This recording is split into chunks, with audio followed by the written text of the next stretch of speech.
Hey there, seafood lovers! Welcome to Super Fresh Off the Boat.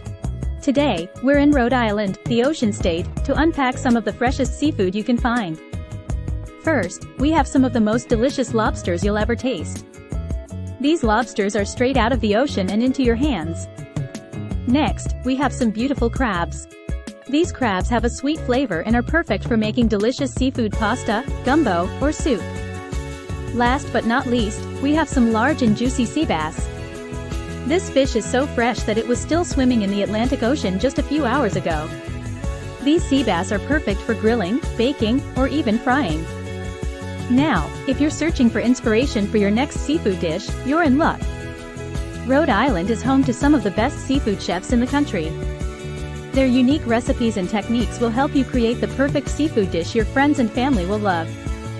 To wrap it up, Rhode Island is the perfect place to get your seafood fix.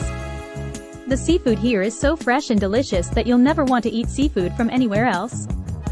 Thanks for joining us today, and don't forget to subscribe to our channel and hit the notification bell for more amazing seafood content.